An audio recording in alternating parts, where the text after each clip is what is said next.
Comment दिखाएगा ना?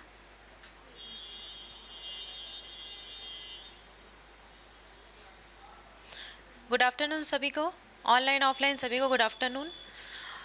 आज फिर से एक नया एमसीक्यू क्लास करेंगे आदिकाल के ऊपर, ठीक है, जो मैंने लास्ट क्लास में आप लोग को टॉपिक दिया था। वॉइस वगैरह क्लियर है कि नहीं एक बार बता देंगे आप लोग।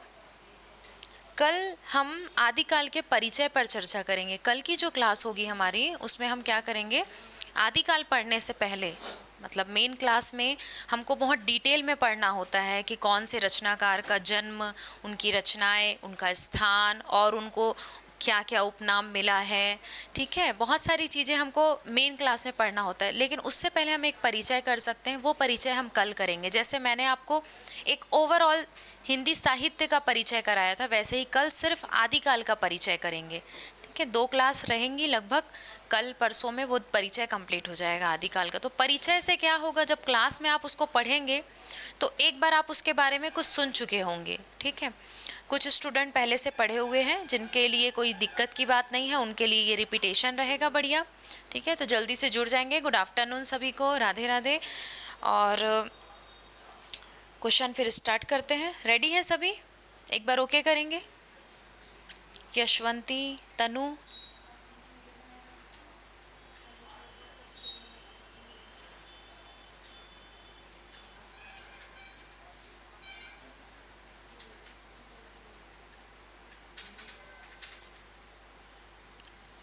ओके चलिए स्टार्ट करते हैं। आदिकाल से संबंधित पहला प्रश्न आपके सामने है और वो प्रश्न है, सहजयान के प्रवर्तक हैं। बहुत सिंपल प्रश्न है, लगभग बहुत सारे लोग इसके बारे में जानते होंगे। सहजयान के प्रवर्तक कौन है? सरहपा, सबरपा, लइपा या फिर कणप्पा, कणहप्पा भी बोलते हैं। आप लोग बताएंगे कौन है?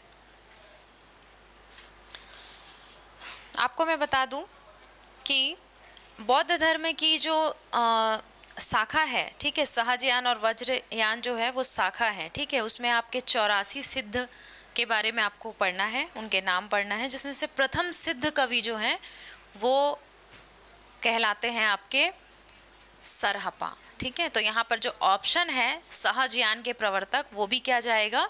सरहपा, ठीक है। क्लियर है?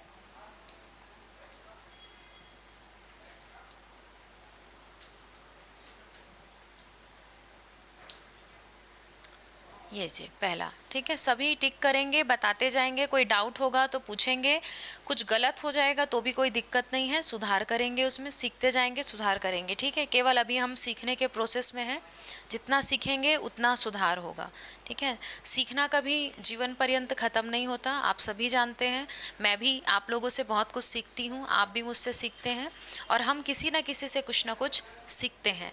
तो जो सीखने की परंपरा है या सीखने का जो समय है बोलते हैं, वो कभी ख़त्म नहीं होता या तय नहीं होता, बस हम निरंतर जीवन काल कुछ ना कुछ सीखते रहते हैं। तो बस हमको सीखना है, ठीक है। नेक्स्ट क्वेश्चन आपके सामने है, संदेश रासक के रचयिता हैं। संदेश रासक के रचयिता कौन है?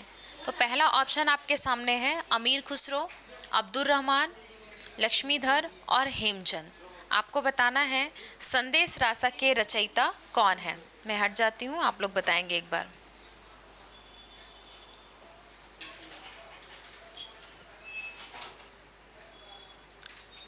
क्वेश्चन नंबर 2 करके फिर ऑप्शन डालेंगे, ठीक है, उससे अच्छे से क्लियर हो जाता है।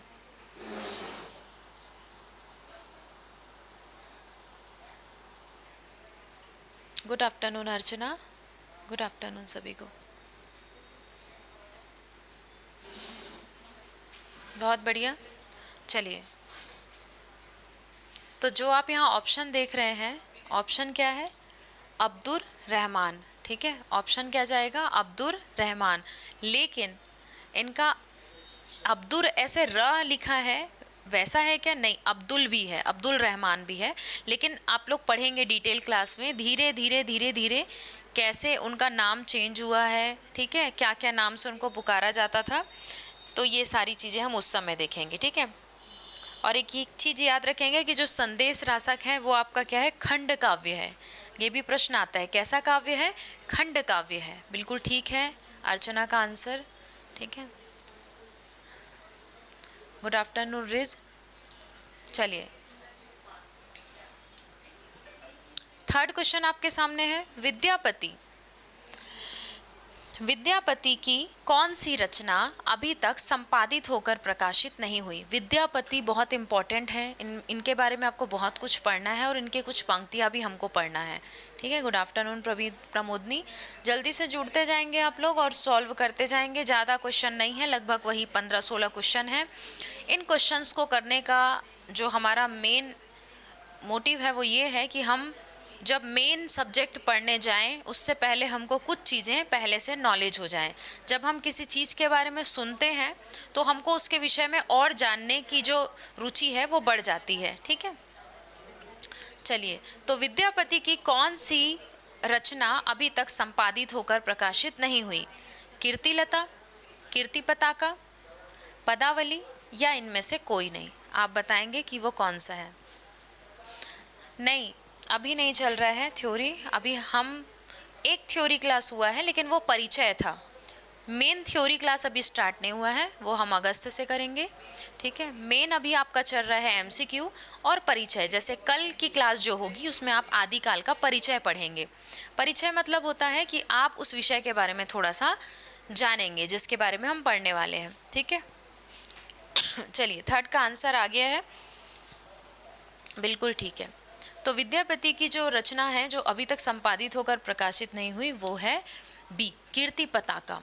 कीर्ति पताका, ठीक है, जो संपादित होकर प्रकाशित नहीं हुई।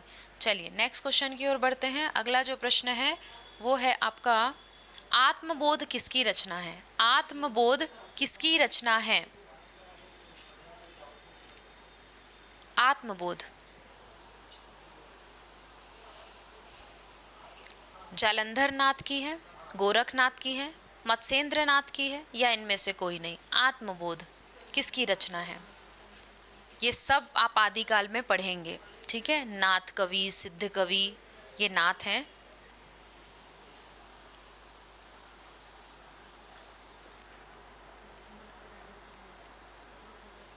प्राण, इंद्री, गुरु महिमा, आत्मा, इनसे ज़्यादा इन्होंने लिखा है, संबंधित विषय को ही इन्होंने लिखा है।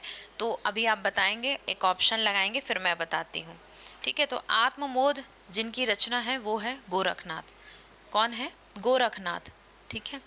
इंद्रिय संबंधी जो टॉपिक रहेगा आपका, गुरु महिमा संबंधी टॉपिक रहेगा, मैं बताऊंगी आपको। वो सब जो है वो किन्होंने लिखा है? गोरखनाथ ने लिखा है। राधे राधे सुचि। चलिए, जल्दी से ज्वाइन हो जाइए, 4 क्वेश्चन हो गया है, 5वें क्वेश्चन की ओर आगे बढ़ रहे हैं। 5वां प्रश्न आपके सामने है, माधव हम परिणाम निराशा, यह काव्य पंक्ति किस कवि की है? माधव हम परिणाम निराशा, माधव हम परिणाम निराशा, यह काव्य पंक्ति किस कवि की है? सुंदरदास की, विद्यापति की, सूरदास की या फिर रसखान की? आपको बताना है।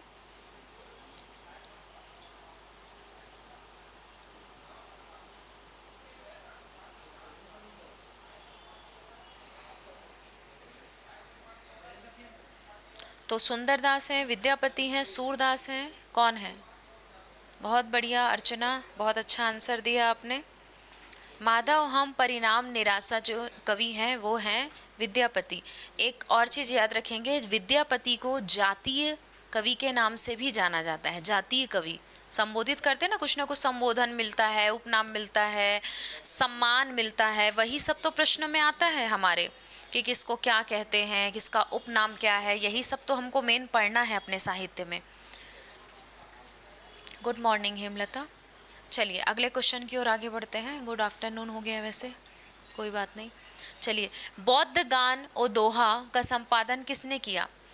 बौद्ध गान और दोहा का संपादन किसने किया? राहुल सांकृत्यायन, सूर्यकांत शास्त्री, प्रबोध चंद्र बागची, हर प्रसाद शास्त्री? आपको बताना है किसने किया है।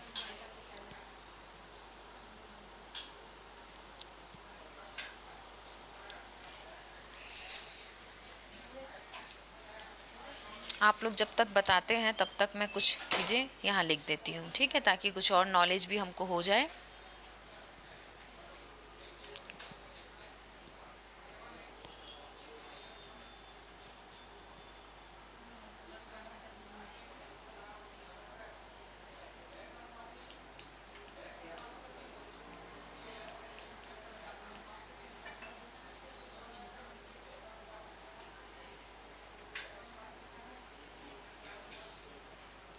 काव्यधारा, ठीक है। चलिए, बौद्ध गान ओदोआ जो है वो आपका लिखे हैं हरप्रसाद शास्त्री। किसके द्वारा लिखा गया है? हरप्रसाद शास्त्री। लेकिन काव्यधारा और दोहा कोश जो है वो प्रबोध चंद्र बागची के द्वारा लिखा गया है। ये आप लोग ध्यान रखेंगे, ठीक है। तो हमारा जो ऑप्शन जाता है वो है डी, हरप्रसाद शास्त्री। हरप्रसाद शास्त्री ने बौद्ध गान ओ दोहा का संपादन किया है। चलिए, सिद्ध कवियों द्वारा प्रयुक्त भाषा को कहा जाता है। सिद्ध कवि जिन भाषाओं का प्रयोग करते हैं रचनाओं के समय, मुख्यतः ज़्यादातर, ठीक है, वो भाषाएं कौन सी है? सिद्ध कवि डिंगल, अपभ्रंश, अवहट या संध्या भाषा। किस भाषा का सबसे ज़्यादा प्रयोग सिद्ध कवि द्वारा किया जाता है?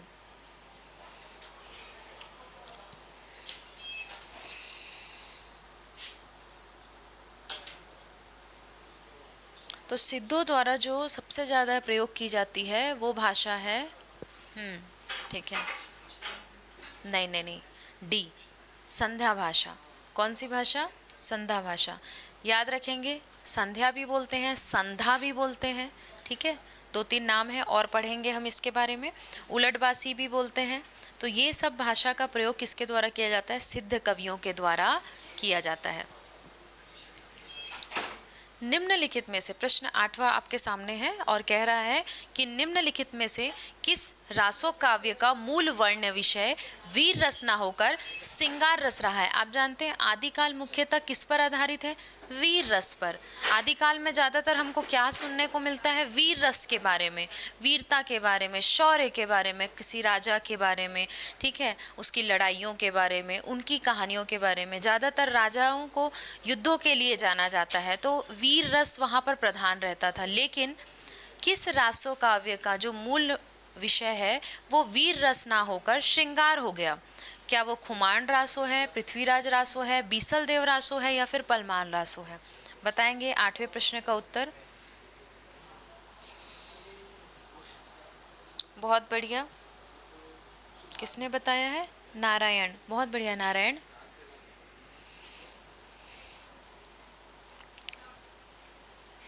तो नरपति नाल कृत या नरपति नाल ने जिनको रचा है वो है बीसल देव रासो, और यह वीर रस ना होकर क्या है? श्रृंगार रस से परिपूर्ण है, ठीक है।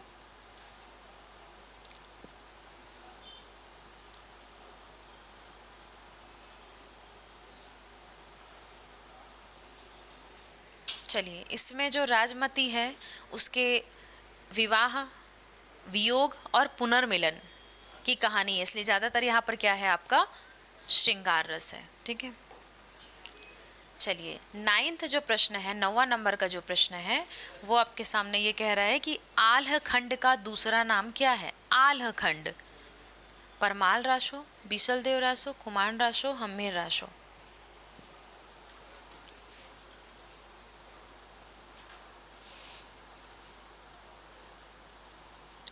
ठीक है, तो आल्ह खंड किसने रचा है? ये भी अगर पता होगा तो बताइए। बहुत बढ़िया, बहुत बढ़िया। तो इसका ऑप्शन तो बिल्कुल ठीक लगाए हैं आप लोग, लेकिन जो आल्ह खंड है उसका दूसरा नाम जो है, ठीक है, लेकिन इसको रचा किसने है? जगनीक ने। किसने रचा है? जगनीक ने। याद रखेंगे, परमाल रासो, ठीक है। आल्ह खंड का दूसरा नाम क्या है? परमाल रासो, और इनके रचयिता कौन है? जगनीक। याद रखेंगे आप लोग, जगनीक, ठीक है। नेक्स्ट प्रश्न की ओर चलते हैं।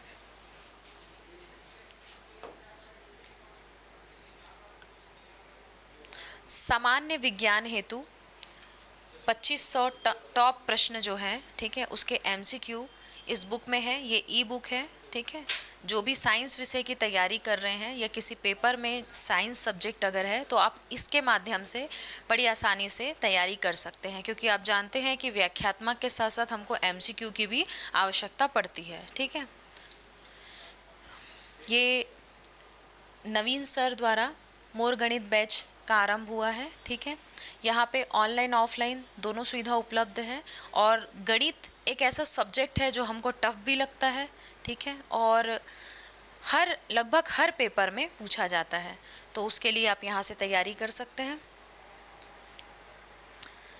अब हम अपने प्रश्न की ओर बढ़ते हैं। जो अगला प्रश्न है वो है प्रश्न नंबर 10। खड़ी बोली हिंदी में सर्वप्रथम रचना करने वाले कवि का नाम क्या है?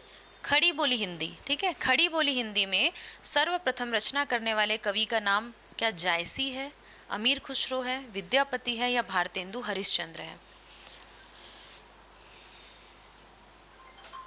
सर्वप्रथम खड़ी बोली में रचना करने वाले कवि का नाम पूछ रहे हैं वो आपसे, ठीक है। इनको तोताए हिंद के नाम से भी जाना जाता है। चलो एक क्लू मैंने दे दिया, इनको तोताए हिंद के नाम से भी जाना जाता है ना, उपाधि मिली है इनको, ठीक।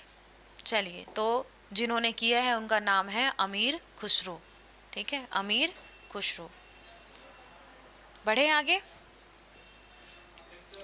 यहाँ तक सब ठीक है? चलिए आगे बढ़ते हैं।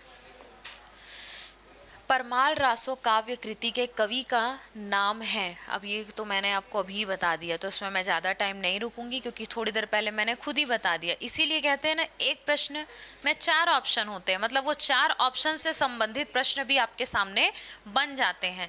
इसीलिए व्याख्यात्मक पढ़ाई के साथ साथ हमको MCQ इस टाइप के भी, है ना, प्रश्न को करते रहना चाहिए।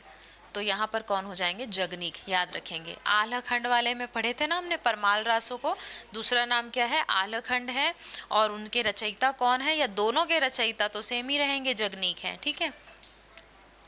प्रश्न 12वें की ओर बढ़ते हैं। 12वां प्रश्न आपके सामने लिखा हुआ है। क्या कह रहा है 12वां प्रश्न? अच्युत चरण तरंगिनी, शिव सिर मालती माल, हरि न बनायो सुरसरी, कीजो इंदव भाल। दोहा है, पढ़कर लग रहा है कि दोहा है, ठीक है। फिर से पढ़ रही हूँ मैं एक बार। अच्युत चरण तरंगिनी, शिव सिर मारती माल, हरि न बनायो सुरसरी, कीजो इंदव भाल। इस दोहे के रचनाकार का नाम आपको बताना है। रहीम, रसलीन, रसखान, राम सहाय। ऑप्शन कितना अच्छा है देखो, पूरा र से दिया है कंफ्यूज करने के लिए ना।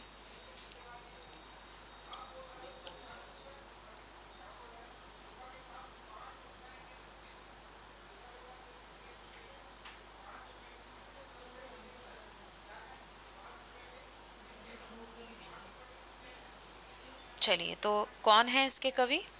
रहीमदास। नहीं, रसखान नहीं है, रहीमदास है। रसखान लग रहा था, ठीक है, लेकिन रहीमदास है, याद रखेंगे, ठीक है। रहीमदास रहेंगे, ठीक है। रसखान की एक कविता है, दोहा है, मैं पढ़ रही हूँ, सुनेंगे आप लोग, ठीक है। ब्रह्म में मैं ढूंढियो पुरानन गानन, ब्रह्म में मैं ढूंढियो पुरानन गानन, ठीक है। वेदरिया सुनी चौगने चायन, वेदरिया सुनी चौगने चायन। ये जो है ब्रह्म वाला लाइन, ये किसका है? ये है रसखान का। आगे बढ़ते हैं। पंडित, प्रश्न 13 करेंगे ना हेमलता? देखो थोड़ा तो कन्फ्यूजन रहेगा क्योंकि इतना डिटेल हम करते नहीं हैं और हम कर भी नहीं सकते इतना डिटेल, क्योंकि हम नेट और सेट की तैयारी में भी जाते हैं तब होता है वो। लेकिन फिर भी कुछ कुछ क्लू रख सकते हैं। जैसे अभी इसके पहले प्रश्न में आपने हरि के बारे में पढ़ा, ठीक है, हरि का गुणगान हो रहा है, उसके बारे में पढ़ा, तो वो किससे जोड़िए? आप उसको रहीम से जोड़िए। रसखान ने किसके बारे में बात करी है? ब्रह्म के बारे में। वैसा हमको कुछ याद रखना पड़ेगा, ठीक है। थोड़ा बहुत कन्फ्यूजन तो रहेगा बिल्कुल। प्रश्न 13 आपके सामने है, और क्या कह रहा है प्रश्न 13?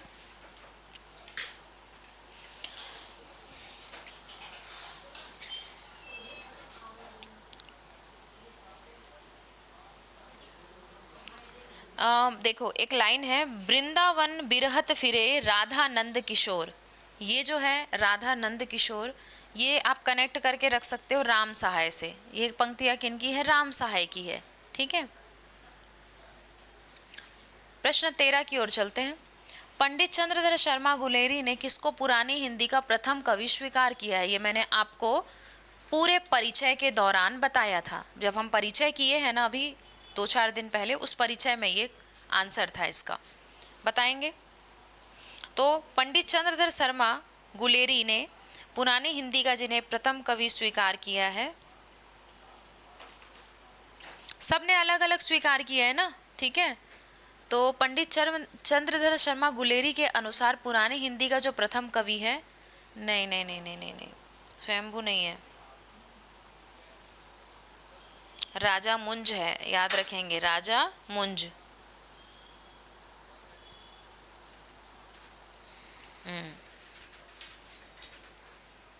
राजा मुंज को उन्होंने स्वीकारा है, ठीक है। निम्नलिखित प्रश्न 14, निम्नलिखित लेखकों को रचनाओं के साथ सुमेलित करना है आप लोगों को। पहले आप लोग कीजिए, फिर मैं लाइन से इसको जोड़ दूंगी, ठीक है। पहले आप लोग कीजिए, अच्छा प्रश्न है। मैं हट जाती हूँ, ऑप्शन आप लोग देख लीजिए अच्छे से।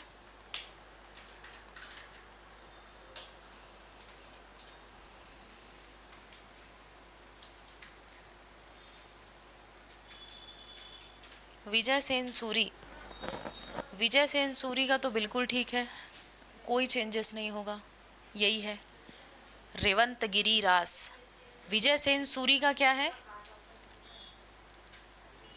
रेवंत गिरी रास। नरपति नाल का क्या हो जाएगा, तो नरपति नाल का हो जाएगा बीसल देव रासो, बीसल देव रासो। सालीभद्र सूरी का क्या हो जाएगा, सालीभद्र सूरी का हो जाएगा भरतेश्वर बाहुबली रास, ठीक है। आगसू का क्या हो जाएगा, आगसू का हो जाएगा चंदन बाला रास, ठीक है। ये ऑप्शन जो एक्स्ट्रा है योगचर्या वो अलग से है, ठीक है। फिर भी बता दूं क्या, डोम्भिप्पा का है वो, ठीक है। किसका है, डोम्भिप्पा का।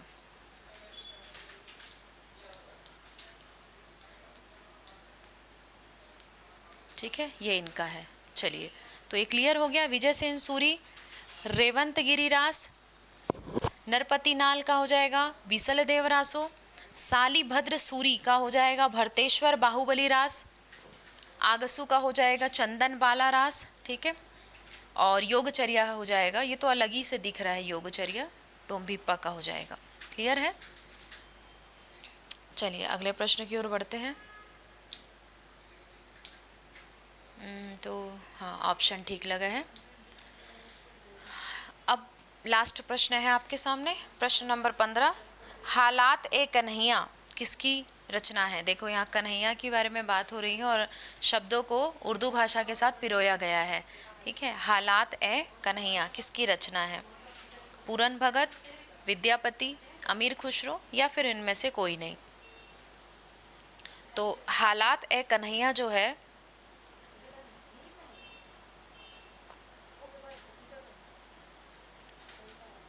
अमीर खुसरो का है। वेरी गुड हेमलता, बहुत बढ़िया, अमीर खुसरो का। खालिक बारी भी किसकी है, अमीर खुसरो की है, ठीक है।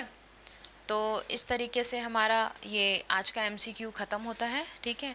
15 प्रश्न थे, 15 प्रश्न काफ़ी इम्पोर्टेंट थे और ये छत्तीसगढ़ का करंट अफेयर्स है। आप जानते हो कि जितने भी एग्ज़ाम होते हैं उसमें करंट अफेयर्स तो ज़रूर आते हैं वहाँ से प्रश्न, ठीक है। हाँ बिल्कुल, तो लगता ही है, भूला भूला क्यों नहीं लगेगा, ठीक है। इतने दिन हो गए हैं तो अब हमको पढ़ना है थोड़ा सा, है ना, ज्वाइन होना है। आप कुछ करें ना करें, जब भी मैं एक दिन MCQ लेती हूँ, आप लोग MCQ ज़रूर ज्वाइन कीजिए। जो क्लासेस ज्वाइन कर रहे हैं वो तो बहुत अच्छी बात है, वो तो फिर से एक रिवाइज़ होगा उनका। और ऐसा नहीं कि केवल हिंदी साहित्य का रिवाइज़ होगा, उनका हिंदी पेडागॉजी का भी होगा, व्याकरण का भी होगा, इंग्लिश का भी होगा और साथ ही साथ आपका CDP का भी होगा। सारे विषय को आप पढ़ेंगे, रिविज़न का मतलब यही होता है ना। और जो नए हैं उनके लिए तो ये और अच्छा है कि वो नए सिरे से शुरुआत कर रहे हैं। इसीलिए जब क्लास शुरू हो उससे पहले मैं इस बार ये पैटर्न ला रही हूँ, ताकि आप लोग एक एक बार परिचय से क्या है थोड़ा सुन लिए रहेंगे ना, तो आपके दिमाग में वो एक स्टोरी बिल्ड कर पाएंगे, आप बना पाएंगे कि अच्छा हाँ ऐसा था, आदिकाल में ये था, इस टाइप से सब चीज़ें, ठीक है। तो जल्दी से आप लोग ज्वाइन हो जाइए जो ज्वाइन होना चाहते हैं, और यहाँ पर हम अपना MCQ ख़त्म करते हैं, ठीक है। तब तक के लिए बढ़िया ध्यान रखिए, मस्त रहिए, पढ़ते रहिए, पढ़ाते रहिए। धन्यवाद।